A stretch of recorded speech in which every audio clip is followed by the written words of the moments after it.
toppers.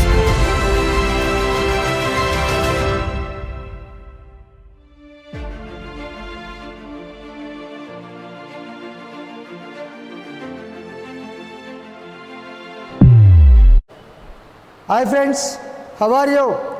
I am your Markandeya sir, Senior Faculty in Polity subject in Toppers Institute, Hyderabad. Okay? Okay, all of you good? Okay, all of you take all the necessary precautions to overcome the COVID-19. Okay, okay, take care. And one more thing, our institute director taken very strong decision to launch the video classes from behalf of Toppers Institute for the sake of only our students. Okay, so unnecessarily no one waste of your valuable time, so that during this pandemic situation each and every student of Toppers they utilize the video classes from Toppers Institute. For that purpose, they introduced the video classes for the sake of you only. These video classes are absolutely 100% useful to your bright future and success in your achievements. And one more thing, offline and online. The classes, no variation, no discrimination, 100%. The offline and online classes, 100%, they are very same, okay, and same faculty take classes for offline and online. Need not worry. Is it clear? So, in this video, let me discuss about one topic of polity subject. The topic name, local governments. Local governments. What is the topic name, ma'am? Local governments. So every aspirant of SI constable should know the each and every topic of subject with basics.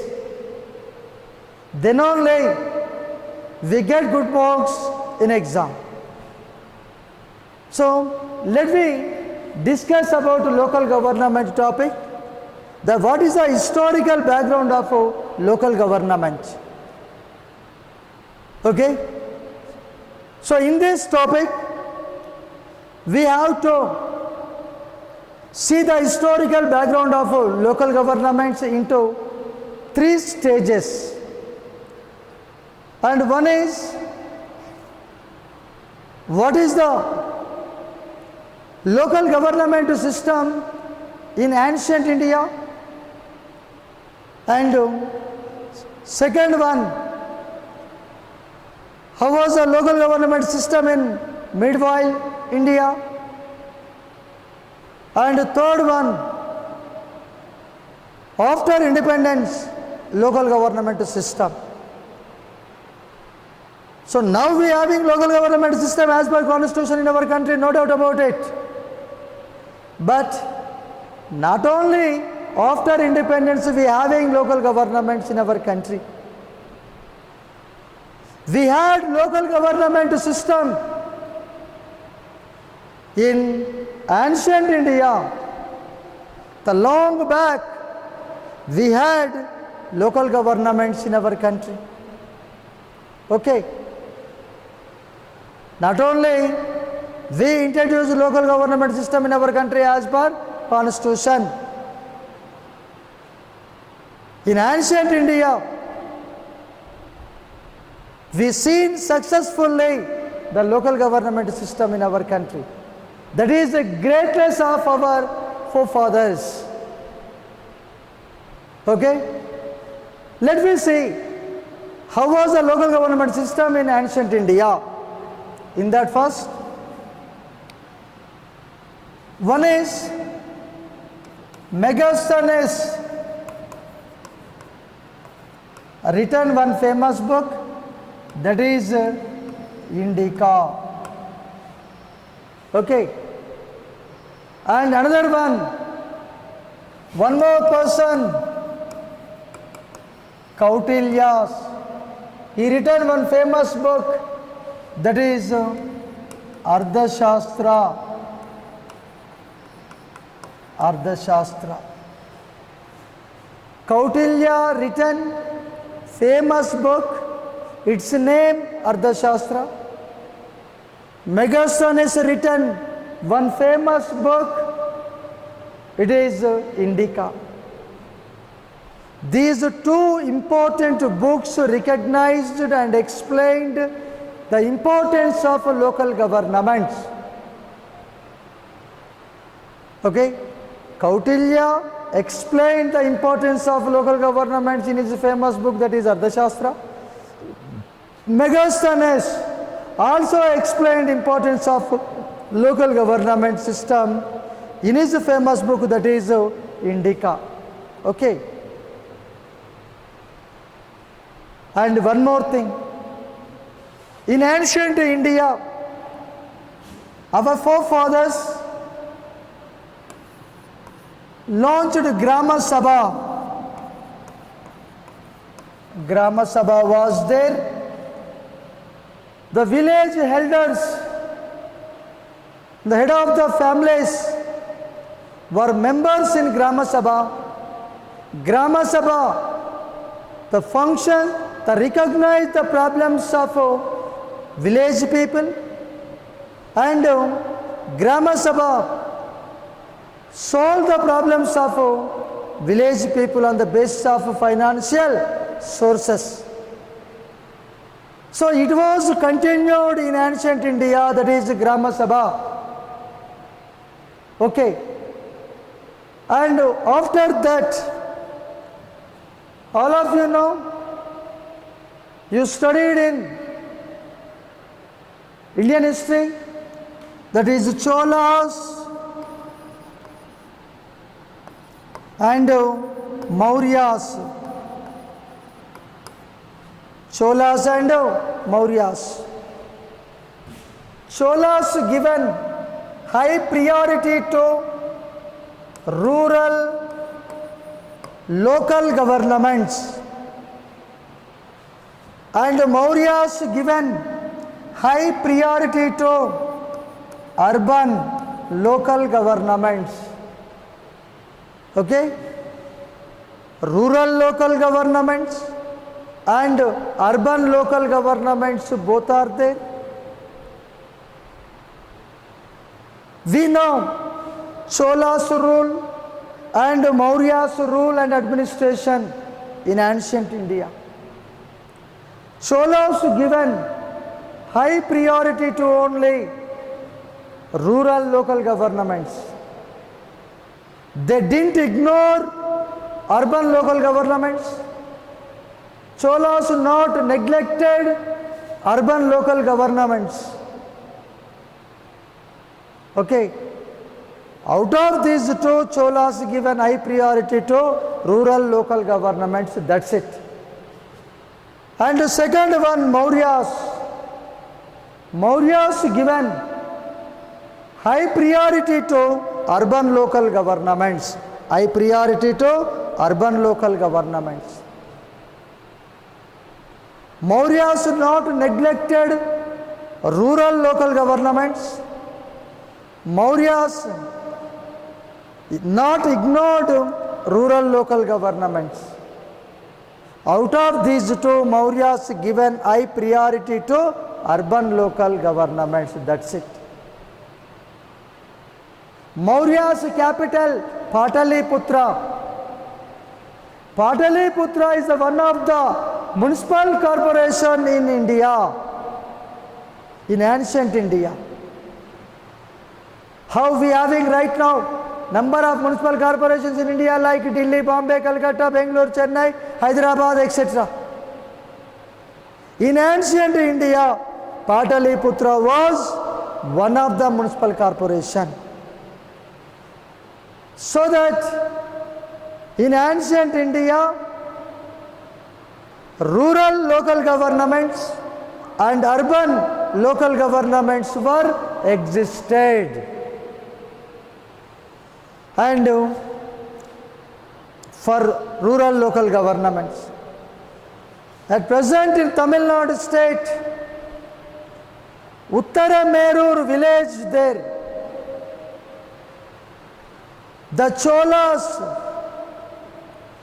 they made Uttara Merur law.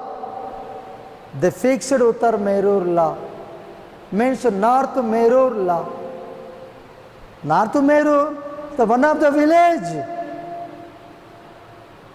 It indicates in ancient India we had rural local governments and a village panchayats there, urban local governments like municipal corporations also there. In ancient India, our forefathers successfully completed local government elections through the democratic manner without any complaints, without any criticism. Our forefathers 100% successfully completed elections for local governments through the democratic manner. But present, we are using high technology to conduct the elections in our country. Even though most of the allegations are coming on elections, even if we are using electronic voting machine, even if we are using VVPATs, the criticism there. Without this much of technology in ancient India, our forefathers conducted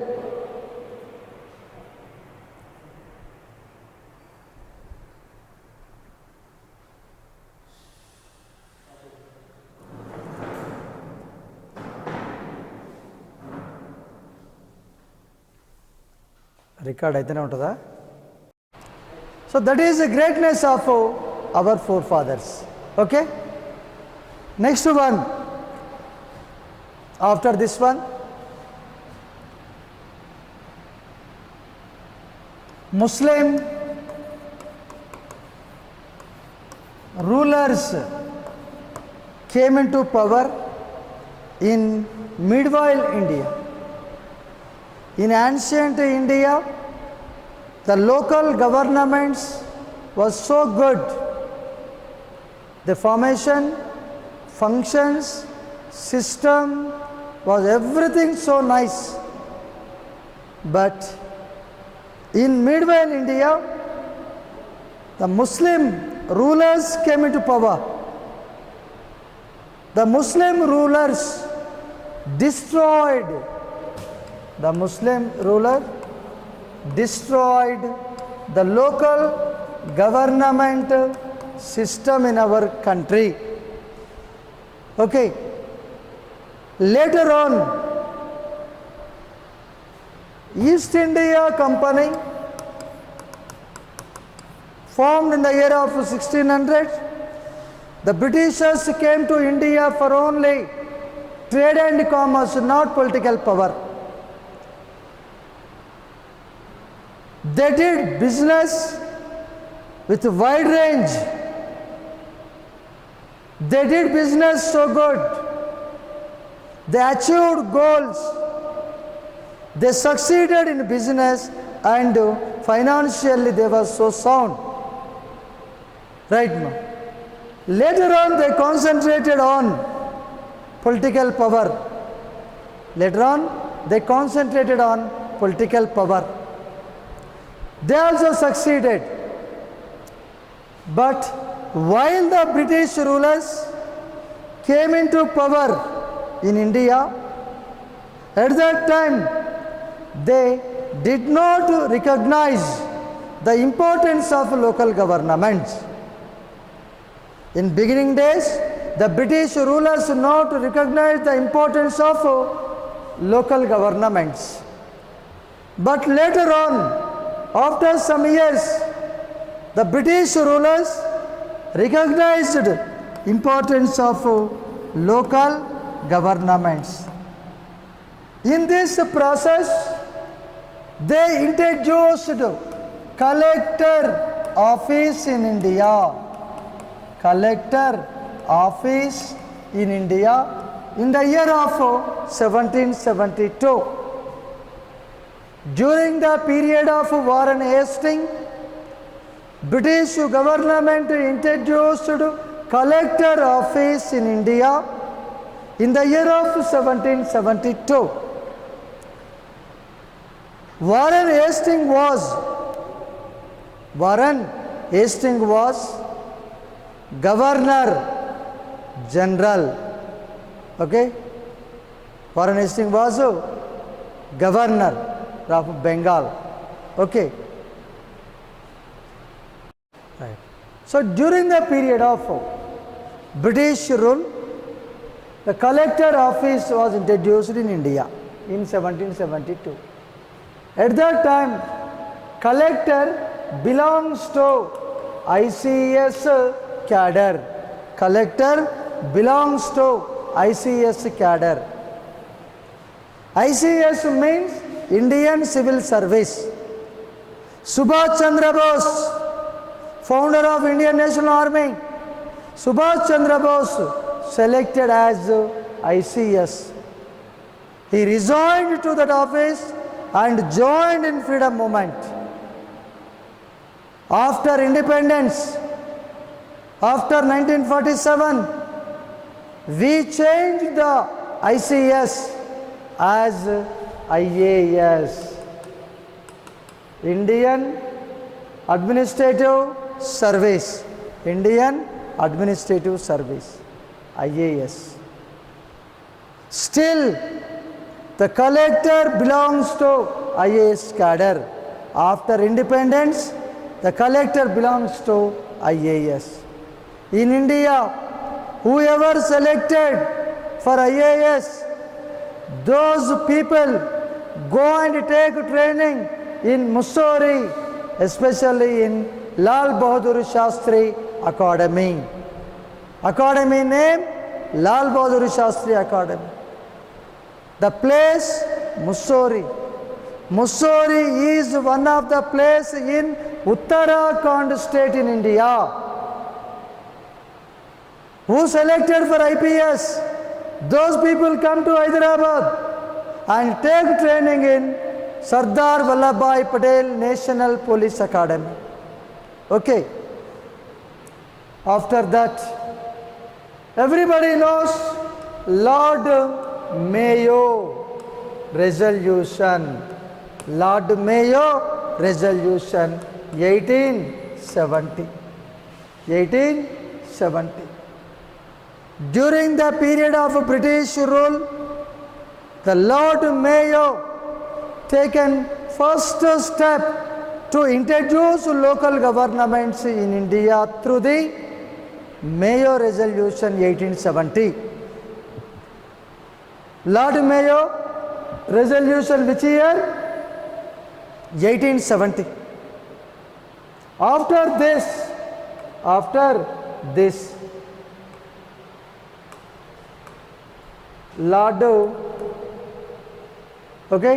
Lord Ripon, which is Lord Ripon, 1882 resolution. Okay. Lord Mayo resolution 1870, Lord Ripon resolution 1882. Okay. Lord Ripon resolution is so useful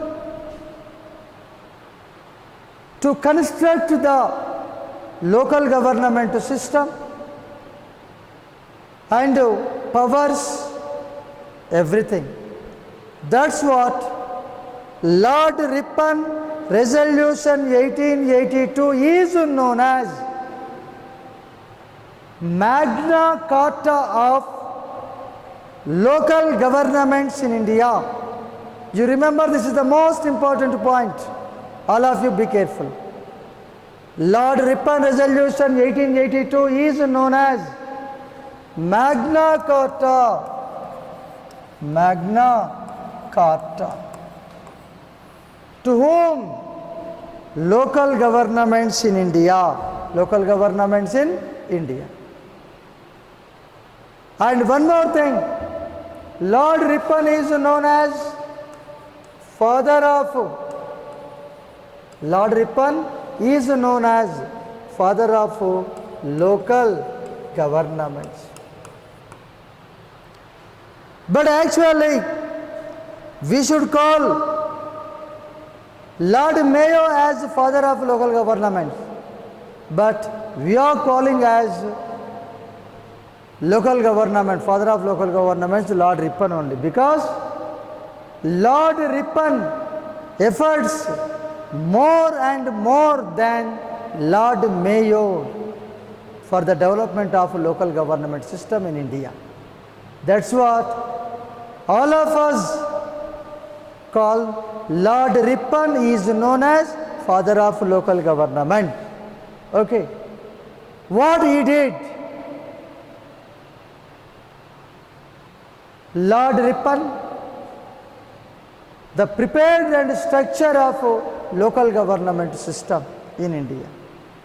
How the local governments form? What are the powers and functions of the local governments? Sources of income for local bodies. Everything he covered. That's what Lord Ripon is the most important person than Lord Mayo. Therefore, we are calling him as father of local governments. Okay. Next one. After this, British government appointed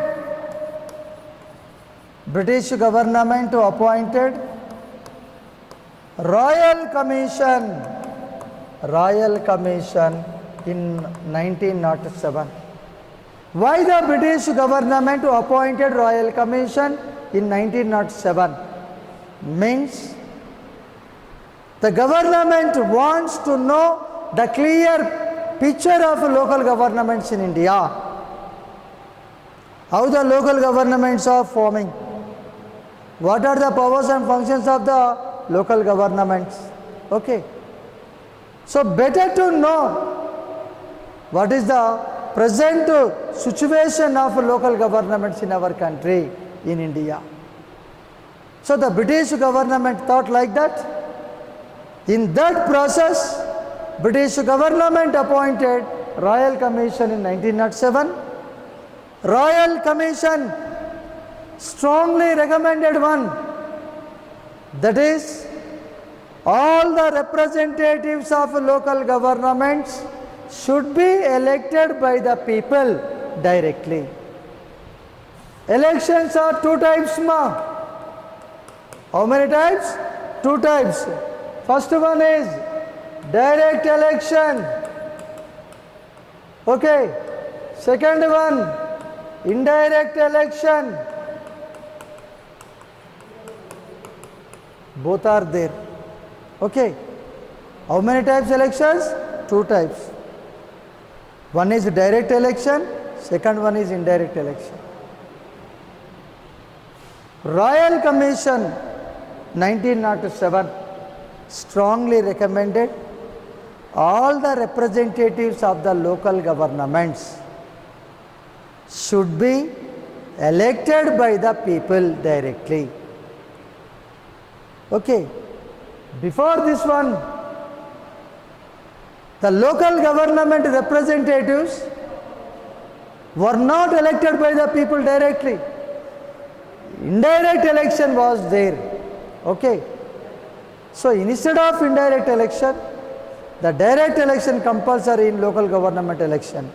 It was recommended by Royal Commission 1907. Is it clear, ma? Another one. 1909 Act there.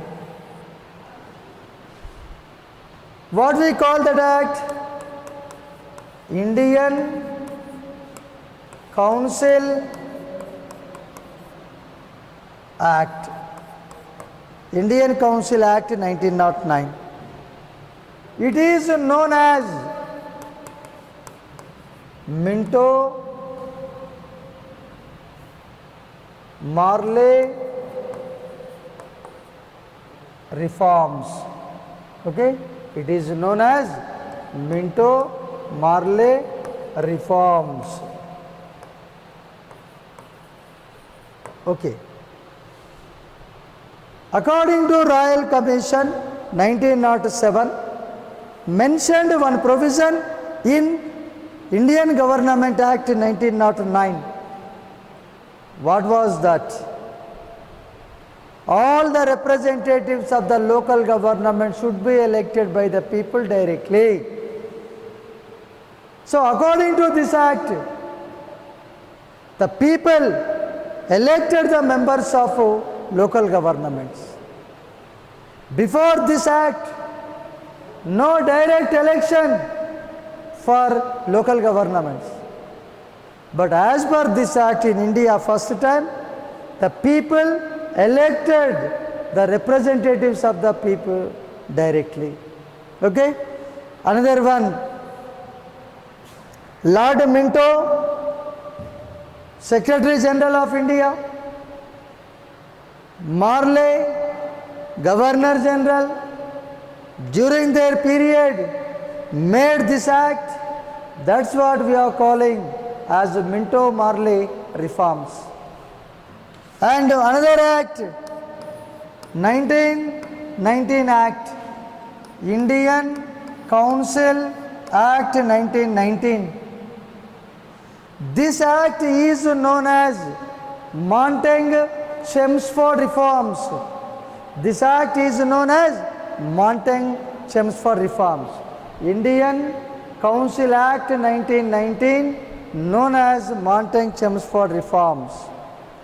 According to this act, in India first time, local government subject mentioned in state list. Okay? Union list, state list, concurrent list. 3 lists there. According to Indian Council Act 1919, we mentioned local government subject in state list. At present, as per Indian Constitution, local government is one of the subject of state list. Present in Indian Constitution, the number of state list subjects 59. Out of 59, local government is 1. Okay. So, according to Indian Council Act 1919 also said that the local government was one of the subject of state list. Why then mentioned state list? In state list means the state assembly has power to make the laws on the subjects of state list for the sake of state people. Suppose local government is one of the subject of union list. Central legislature has to make the law on the subject of union list. It takes a lot of time. The rural area people, urban area people may face a number of problems. Up to they make the law. So that wantedly mentioned the local government subject in state list. As per Indian Council Act 1919. Another one, Indian Government Act 1935. Okay, during the period of British rule, they made number of acts for the sake of people. Time being, they are taking some steps for the development of Indians. According to Indian Government Act 1935,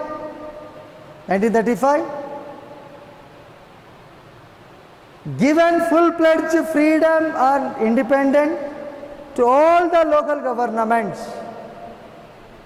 No one interfere in the activities of local governments. As per your financial sources, as per the needs of your area people, you only take one decision.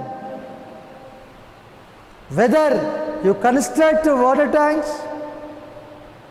or drainage system, as per your financial conditions, you take one decision for the development of your area people.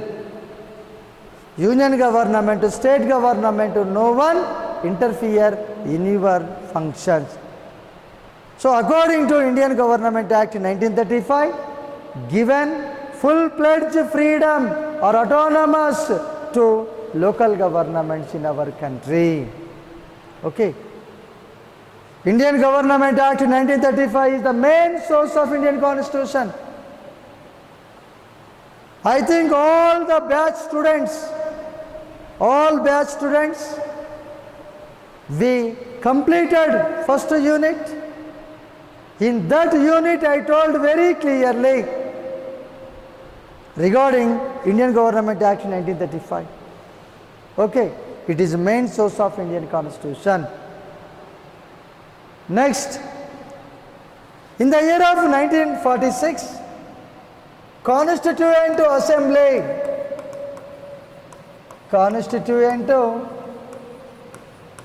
Assembly formed. In which year? According to Cabinet Mission recommendation, Constituent Assembly formed in the year of 1946 only. What is the purpose of Constituent Assembly formation? Prepare full-fledged constitution for India. For that purpose it formed in 1946. Okay? Our Constituent Assembly members discussed about local government system, and they mentioned in fourth part of Constitution. Okay? Constituent Assembly members mentioned local government issues in fourth part of Constitution. Which are in fourth part? That is directive principles of state policy. Directive principles of state policy. Okay. Directive principles of state policy, articles 36 to 51. Okay. Fundamental rights articles 12 to 35. Did you remember? Nobody knows, sir. Okay. Article 12 to 35, fundamental rights. Articles 36 to 51 explain about directive principles of state policy. Especially, particularly, Article 40 explain about village panchayats. Village panchayat is one of the local government in India. Our Constituent Assembly members covered in Article 40. Okay. After that, on 15th August 1947, we acquired independence from British rulers. Date is 15th August, but day is Friday. Okay. On same day, Pandit Jawaharlal Nehru formed ad hoc government with 14 members. That ad hoc government continued up to 1952, because first Lok Sabha general elections completed in the year of 1952. Pandit Jawaharlal Nehru formed the elected government in 1952. He formed government in 1947, but it was ad hoc government, but it is elected government. That is the difference between first Nehru government and second Nehru government. That is ad hoc government, this is elected government under the leadership of Pandit Jawaharlal Nehru. Okay, so this is the historical background of local governments, some issues. Okay, in coming video class we discuss remaining issues. Okay.